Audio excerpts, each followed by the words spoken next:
So my first question is going to be, what's it like? How do you do what you do, and what is it like dancing? Honestly, what helps me to dance is being high out of my mind. My main drug of choice, if you will, is ecstasy, and that just gets, the blood pumping, makes my body feel the music, and helps me forget what is all around me. Do you feel like you absolutely need drugs in order to dance, or do you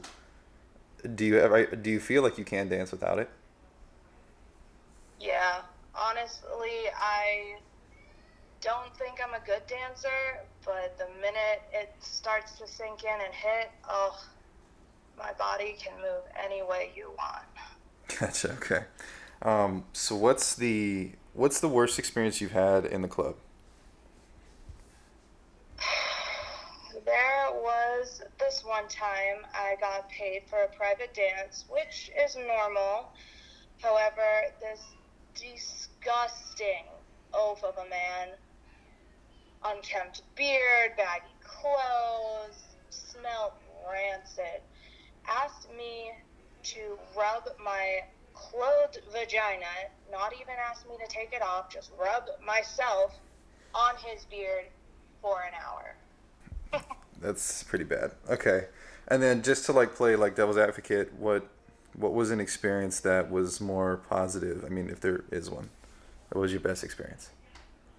There's, in this profession, there's good and bad, like in any job. However, the one that sticks out to me was one night I was working, and there was this young cowboy looking guy, maybe early 20s, mid 20s, and I walked up to him, asked him a few questions, and honestly, he just paid me to talk for the night.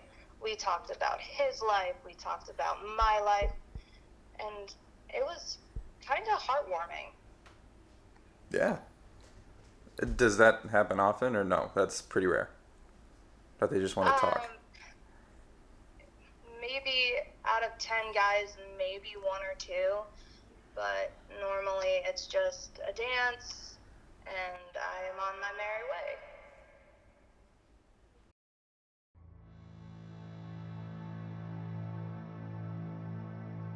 Another source of inspiration from this story is the tale of the Matahari. The Matahari was a woman named Margaretha Geertruida Zell. She was born August 7th, 1876, in the Netherlands, and she was married to this duke. Now, this duke was somebody who was a pervert in private and, a saint in public. And what he basically did was he went around sleeping behind her back, and she knew the things that were going on, but he ended up giving her syphilis after they had their first child. And then, as she would cope with the lifestyle that was basically chosen for her, that she was pulled into, she used exotic dancing. She was one of the first exotic dancers to really push the erotic form of art style in her movements. When it was found out that she was doing this, her husband ended up divorcing her and kicked her out to France. When she went to France, she started out actually as a circus horse rider named Lady MacLeod. And everything that she did in her life, she pushed it to an extreme that captivated audiences, but like the world is, there is harsh judgments that were completely overshadowed pretty much everything that she did.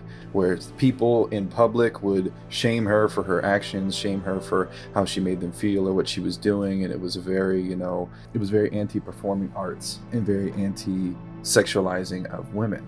She would openly flaunt her body, and she would use her movements to attract vast audiences, and really came up with this provocative style that solidified her career as being overly popular and something that was historical. She wore a body stocking for performances that was similar to the color of her skin, and that is what gave the appearance of full-fledged nudity to where she could really expose this erotic and exotic style of dance.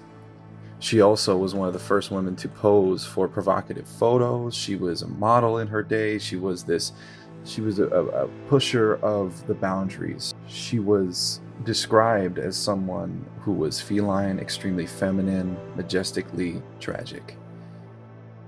Because of her choices in dance and because of her style of art, she was, like I said, she was very shamed. But she was actually convicted and executed for suspected espionage.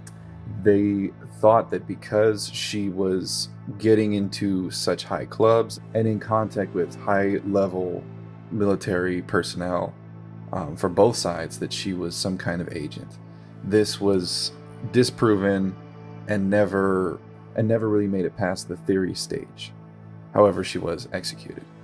This story is something that I thought was so important for this documentary because it exposed that this has been going on for decades and they are still to this day shamed. This is a form of art that this woman, the Mata Hari, used not only to pay her bills and take care of her, but also to live her life and enjoy her life. This is what she did. This is what she was meant to do in a time where that was so not allowed. And in fact, her punishment for doing this was death. So there has to be a reason that these women feel this way. There has to be that person out there that is willing to face death, that is willing to face the darkest parts of the world and be active in this art style. No, today necessarily isn't as hard, especially in America and other places like that, but maybe there are these dancers that are out in other countries that do not allow this, and they're struggling and they're being murdered and executed just like the Mata Hari, when all they are doing is just something that they love for their own spiritual lifestyle, for their own goals, for their own soul, for their own passions. And it is the outside world that has construed their dancing and formed it into their own opinion that is somewhat becoming an absolute fact in our society. If you dance erotically, you're over-sexualized. If you dance erotically, you are asking to be assaulted, you are asking to be raped, you're asking to be murdered. It is complete and utter bullshit. And the Mata Hari is one of the stories that proved to me that this person has to exist, especially during this day and age, and that this person and that these people who feel this way need to be exposed, and there has to be a way that they can do what they love without having to go through the horrors that they have to experience on a nightly basis.